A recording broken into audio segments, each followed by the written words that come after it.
Well, do you consider yourself a healthy eater? Would you say that your kids eat healthy? Well, food educator Wendy Barrett is here today to talk about the importance of eating right with her Power Up with Pears, a school nutrition and cooking program that awakens students to the excitement of healthy foods. Welcome to City Cooks, Wendy. Thank you so much for coming in. Oh, it's fun. We have got a lot on the plate today. We do. Always a lot. And we're going to be doing recipes all with pears. We are, and we're basically doing all handheld food, which is great. For people on the go, they can eat healthy, and they also don't have to sit down at a table if they don't want to. Makes it easier. It does. Okay, so let's get right into it. So we're going to do some paninis. We are. We're going to do two different kinds of paninis. So the first panini we're going to be doing, which if you don't mind, you can assemble it. Excellent. With paninis, with all these foods actually we're going to do today, simple is good.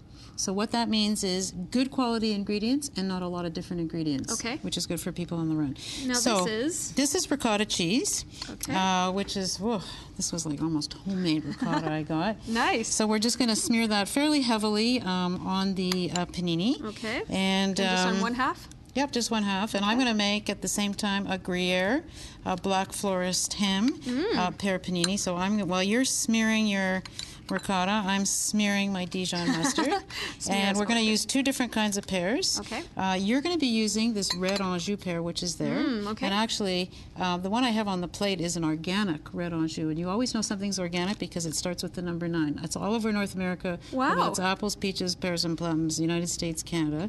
And I'm going to be using green Anjou pear, which is her sister. Okay. Beside her. She's a little bit They're a bigger. relative? They're a relative. They're exactly the same, but they're just different varieties, that's all. Okay, so how many other types of pears are there? Oh man, there's thousands of pears. Really? Worldwide, there's thousands of pears, yep. Lots and lots and lots of different pears. But today we're just going to use actually 4 different varieties of pears. Keep it simple, as I said. Okay. So now you're putting on...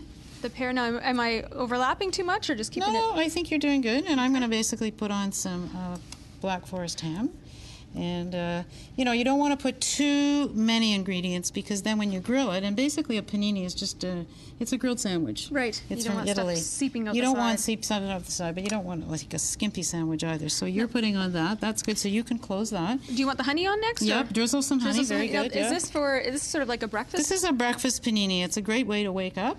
This looks lovely. And while you're putting that on, I'm going to put some lovely Gruyere cheese. And pears and cheese, which we're going to use in all these different combinations, is absolutely fantastic. Now, what this one that I just put on, you called it the Anjou, I believe? Anjou. Anjou. Anjou, okay. red Anjou pear, and I'm doing its sister, which is a green Anjou. Is it a nice sweet pear? Yes, very, very sweet. If you know how to tell when the pear is ripe, which we're going to talk about a little bit later. Okay, good. But that's key. But you can see, did you feel the pear when you were? Yes, I did. It feels, yeah. Oh, it was great. Now, one little trick I want to tell you about this pear slicing, which actually just got discovered recently, is once you've got the pear and it's ripe, it's good to have a thin slice. Okay. So instead of using a knife, use a cheese slicer, and it's smart. just fantastic. Yep. So what you can do is you start with the blossom end. This is the stem. You can actually try it if you want. Okay. And you just kind of slice it. Alrighty. Now, while we're talking about that, we've got both paninis. If you want to put that, spray the panini when you're finished that, keeping you very, very busy. Really Isn't that easy? Easy. Oh, yeah. and it just makes for a wonderful consistency. Well, that's a great idea. Nice little tip there. So if there's let's time, do let's spread that. Now, careful you don't burn. Okay. Yes, it's very hot. Now, what you want to do with making paninis is that you want to be well prepared, so to speak. So you want to have all your ingredients ahead of time, just like we did, and you want it hot. Okay. So you want it well sprayed. Did you spray the top too? Oh, you want the top too? Yep. Because the last thing you want is things to stick on that panini. And panini has been around for a long, long time. It actually used to be sandwiches for farmers and for miners. So we just like stick that, it in. Yep. And we're going to just go for basically a couple of minutes. Now the bread is important with panini. You want a dense bread because this is heavy. If you don't have a panini maker, no worries. You can just put something heavy. You can put something heavy on the panini. Yeah. And I've just brought in a few different varieties of panini bread. As I said, you've got the red pepper. Right. This is with herbs, and this is actually panini specifically called panini bread too. Okay. And so is this, but this is just like really like a French bread. Right. But what the idea is, you don't want a lot of holes if you're going to use a French bread, because you know why? Everything's going to kind of spill out. Right. Okay. And so that's why it would be easier for kids too. You can slice them up nice and small. They stay together, and it's easy for them to kind of just, you know, one hand in the mouth, and then it's not too much mess. And Yep. it's simple. It's simple, it's easy, and it's tasty, and it's healthy. And the best way to get children eating is to get them involved with the making of the food. Even Right. before that, deciding what you're going to make, go to the grocery store together, and then make the dish together. And I would say it's almost 100% guaranteed that the child's going to eat it, because they've been part of the whole process.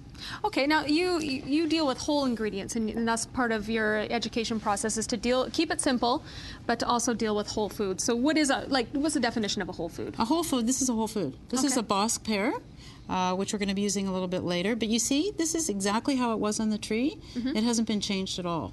So it's important, I think, to eat a lot of fruits and vegetables. Those are all whole foods. So when you buy celery, different kinds of pears, carrots, you're buying the whole food. Makes sense. See? And whole foods is really the healthiest, right? Because they haven't been tampered with. And you have to watch what season too? You know, like... Yeah, if you can buy seasonal, that's actually good. And these pears, because these come from Washington and Oregon, are huge suppliers all over North America. And these are great because they're available all year round. But I do think it's important to try to buy seasonal as much as you can, because it supports our local farmers. It's also going to be fresher, and it doesn't pollute the environment as much, because there's pollution going into the air because of the distances it's traveling.